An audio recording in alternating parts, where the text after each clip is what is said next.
Jump in. So as mentioned, Alan Hwang, VP of Demand Gen at Later. Actually come from the agency side. It's a little bit of a funny story, but have been running growth marketing programs for 13 years. I used to compete with Mike's agency Ability. We used to share clients, and now he gets to work on Later's account with me. So this is Mike. 20 years of digital marketing experience. Currently have a 2-month-old kitten. That's my fun fact. Love it. Always love cats. So a little bit about Later. It's been a busy 3 years at Later. So Later was actually the first to market Instagram scheduler. So we're a leading social media scheduling platform, and we have a PLG motion there. We have Maverick, which Maverick actually acquired later in 2022, which is a enterprise-level influencer marketing platform and services. So both SaaS model, but also services on top of that, and that's a sales-led growth motion. And in January, we acquired a company called Mavely, and Mavely's audience is primarily creators. Think affiliate linking, leading to like really good data moats for retailers, but more of the creator side and creator acquisition. That's actually a PLG and SLG motion. So it's fun to have a few different verticals for demand gen and get to run all of it. So jump full transparency. I'm 6 months into my role at Later. This is very top of mind for me. And driving trials, it's hard work. That's why we're all here. Let's talk about how we got started. The best place to get started is just understanding your one-to-one marketing sourced. So it's the easiest way to go. Coming into any role, as everybody here knows, it's hard to understand what's actually working, what's not, right? You're spending millions of dollars, and the executive team is telling you, like, we don't know where this is going. This is a black box. It's going somewhere. If we turn it off, revenue's down. If we turn it on, revenue's up, but we know it's not making us money. It's not profitable for us. So this is where I started, understanding my actual first touch attribution, my last touch attribution. Yes, it's low converting, but it's actually a baseline that you can use, and it helps you as you're starting to amplify the rest of your funnel. As you're starting to do more marketing, it helps you understand what's actually working, what's not, and actually start to measure. There we go. So jumping in, like literally we track a first touch conversion on specific paid landing pages with a 1-hour trial start. So if somebody sees an ad, they click on it, do they convert within 1 hour? The reason being is we actually had a 45-day attribution window, and the percentage of people that converted within that 45-day attribution window is like very, very small in comparison to the 1 hour. So the 1 hour allows us to actually make better CRO changes onto our landing pages and understand like what's actually driving interaction very, very quickly. But as we all know, we're all marketers here. That's not how any of us shops. That's not how any of us actually convert. I don't think I've ever done a first touch conversion in my life. But as you start to scale, scaling gets harder. It's a black box. Like money gets thrown in, hopefully more money comes out. We don't actually know what's working. So how do we figure that out? And as data-driven marketers, which we all are because we're all here, we have a few things working against us. I won't read all of these, but there's obviously ad platforms. Every ad platform promises that they will deliver the best results. There's just get more trials. Like I say that to my team all the time, sorry. But I also get that from the executive team as well.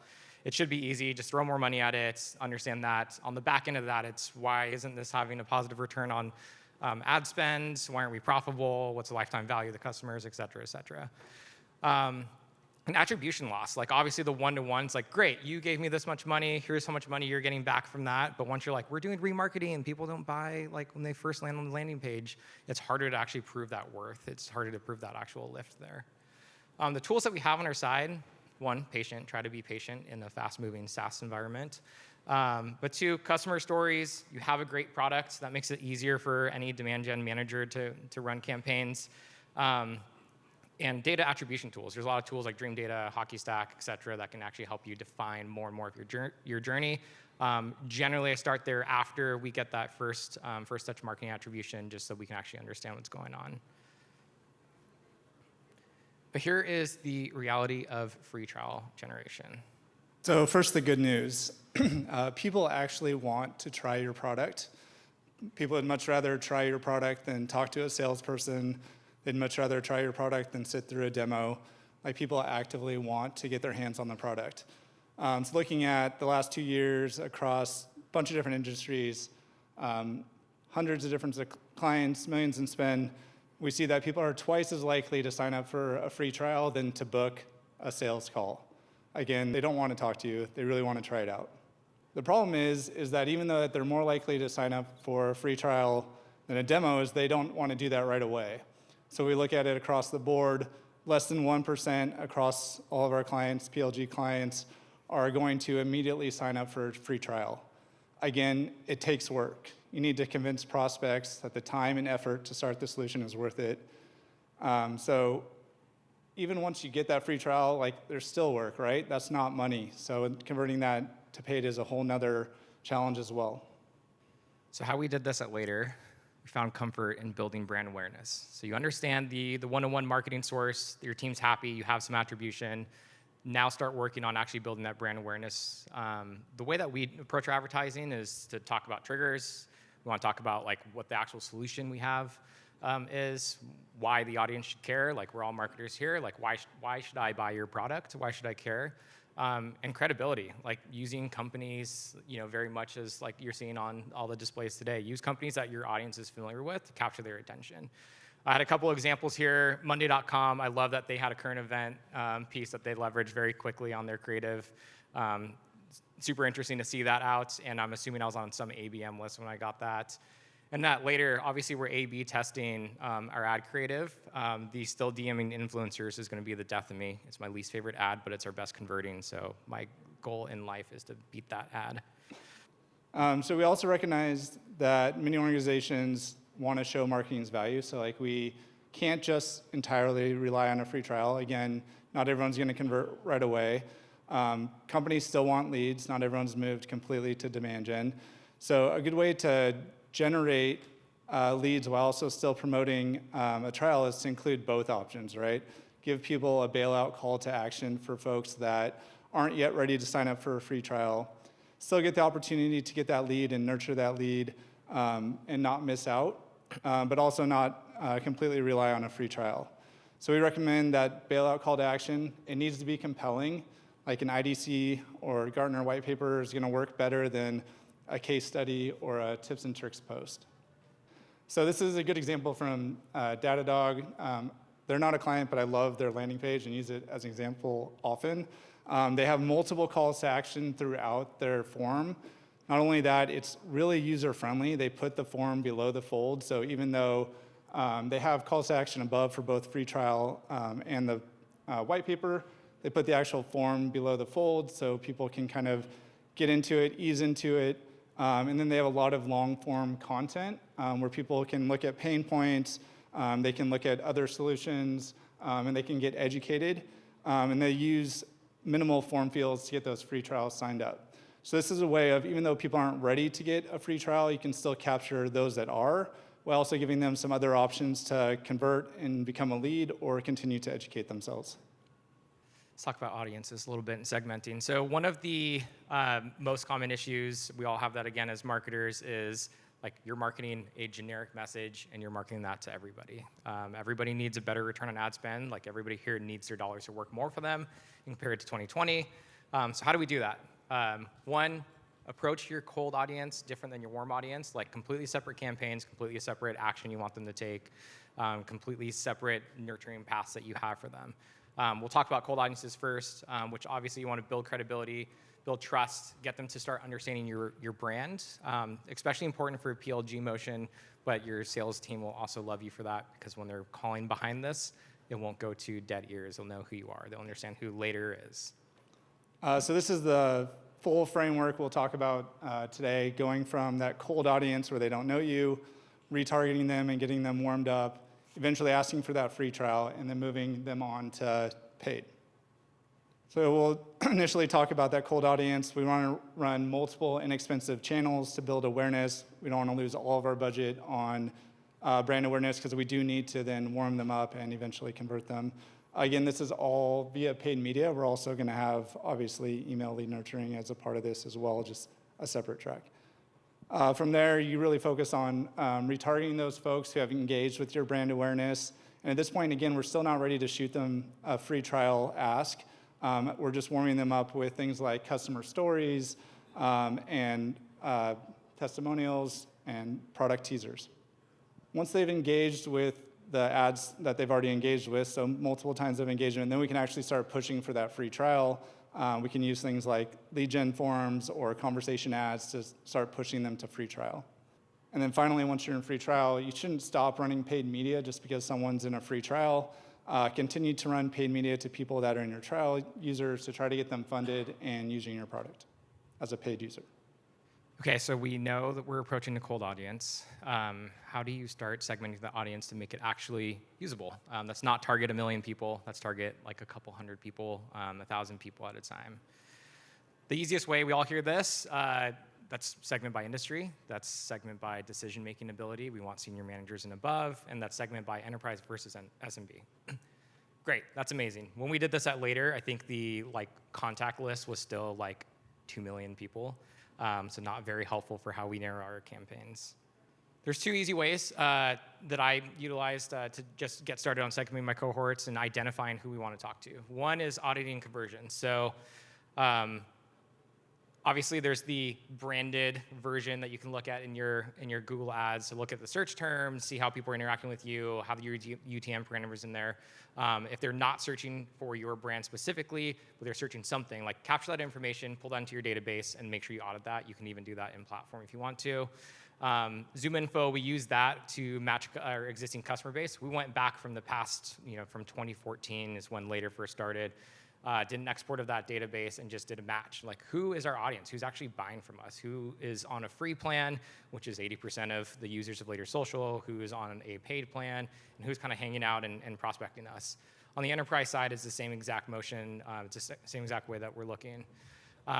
Bonus points if you do capture information on your former onboarding, you should definitely do that. It was very inconsistent at Later. So we actually had a default over to the Google ad methodology just to start. So an example of myself auditing the conversions with the help of my fastest marketing analyst, which is Google Gemini and spreadsheets, which is also why the same exact query resulted in 2 different types of graphs, but it still gave me what I needed. So just looking at our Google search terms and seeing what actually led to an opportunity created. So went through the PLG motion, they look like a good fit, what actually helped generate a real opportunity where we feel like they could actually be an enterprise level lead. On the bottom graph, you'll see that there's a search term trend report, so disqualified bad fit. These people were just on a free trial, or they weren't interested, or they're too small of a business, et cetera, et cetera. Running a super quick query, you can see 2 differences. Like if we have a high amount of people coming from influencer marketing for e-commerce, and a high amount of those turn into opportunities, it's okay that they're disqualified. That's just gonna happen over time. But you'll see from the top graph in opportunities created versus the bottom one of disqualified bad fit, like TikTok marketing and affiliate links was not doing it for us. We were spending an equal amount of money there. It was spread, but it was just causing a lot of disqualified or bad fits for us. And the second way to choose your cohort, go talk to your RevOps team, go talk to your finance team. They have this information. You just need to ask them for it. So highest revenue, again, not just trials, but actually looking at the highest revenue generators by segment. This was a really cool exercise for us to run through. Once you have that revenue by segment, you can compare your marketing dollars for ROI, and that can help you lean into where to invest. So you might work really, really hard, have a high volume in e-com, but we actually see that like the retail industry has a higher lifetime value as a customer for us, so we're gonna invest more dollars there. And also in your CRM, so if you guys have a PLG motion that leads to sales team following up from there, look at your CRM, like see what your sales team is saying as far as like close one versus lost ops, what was good, what was bad, and just start segmenting that way, create your cohorts. So what do you do with that? You have the data now, let's build your messaging, let's build the campaigns to the different cohorts, like your creative, your ad copy, your landing page. As simple as it sounds, it all needs to be talking directly to that audience. There are mixed opinions. I would recommend A/B testing how targeted you should be. As a marketer, I get creeped out when it says, hey, Later, you should do this thing with us, because it feels a little bit too targeted. I tend to do by industry, but I've seen other people that live and die by doing the one-to-one target logo methodology. So this is a real example for one of our clients. I know it looks like a hierarchy, but these are all just individual campaign groups. They aren't like nestled within the one above it. But this year, we're breaking out data decision makers from data managers. We're breaking out each industry, so finance, manufacturing, and they're also breaking out enterprise from small and medium-sized business. So within these campaign groups, there's also a bunch of campaigns. But again, we say it's hard work because you have to do the work of building out all of these individual campaigns and then all of the individual ad and messaging and ad types within it. But it's worth it. Like once you see what is actually driving free trials, you can put more money to it. When you see what's driving paid users, again, you can put more money to it and turn off what's not working. So again, targeting those cohorts individually. Don't be afraid to get granular. I see on LinkedIn all the time thought leaders saying don't get granular on LinkedIn ads. I completely disagree with that. Absolutely get granular. Don't listen to your LinkedIn rep either. Trust me, just get niche. So know what you're thinking, probably what your team's thinking. Great, we have 40 different cohorts now. What's my budget to target them? And that's one of the mistakes that I see all the time is really just overspending on first touch. There's a lot of cheap channels that you can utilize to just start generating that first touch. Remember, we're talking about the cold audience. All you want to do is see who's raising their hand. They're starting to raise their hand, showing some interaction with you so you can warm them up later. So just get that first touch. A couple of strategies that we utilize, LinkedIn thought leader ads, Reddit Bombora targeting, Meta is probably the most common one that has been around for a while. And then we also utilize StackAdapt or some other niche DSP to do display advertising. And StackAdapt, I believe, still has no required spend on their platform, so it's really easy to do targeting. So if you look at this, this is a real-world example from a client, SelectStar. Everyone says LinkedIn ads are expensive. SelectStar is spending 70 cents or less per click for LinkedIn thought leader ads within their cohorts. Their CEO is writing really compelling content to each of their cohorts, and people are paying less than a click to read basically 300 words from the CEO. Like anyone would be willing to pay $1 to have your target audience read 300 words from your CEO. So absolutely worth it. And again, really highlighting here that in the brand awareness stage, we're trying to not pay too much and just trying to build awareness in those niche audiences. The last thing I want to make sure I touch on here is this doesn't just have to be industry or interest-based targeting. If you have ZoomInfo or some other tool to where you can pull an ABM list, like you can load that list right up and just start utilizing it. It still is an expensive touch. We use LinkedIn ads, exactly what Mike was saying, both for our open ops and also for to accelerate that pipeline. But we also utilize that for lookalike audiences or our ABM list that is hundreds of thousands of people. So later, we drink our own champagne, eat our own dog food, however you want to say it, and we utilize influencers for our marketing strategy. So the way that I view influencer marketing is like our creative that the influencers are doing for us, because you do have to pay them to create the content. That is my ad creative budget. So instead of paying somebody to go and design a set of ads, and we do like the carousel ads, we do a static ad, we do a video ad, I'm paying an influencer to create that creative. It's a little bit of a hack because you're able to build off of their organic interaction. So somebody creates creative for you, they post it. Ideally, the influencer has an audience that you want to connect with. Like the influencer shouldn't be the person that you're trying to sell to. It should be their audience. And that audience is starting to interact with that post.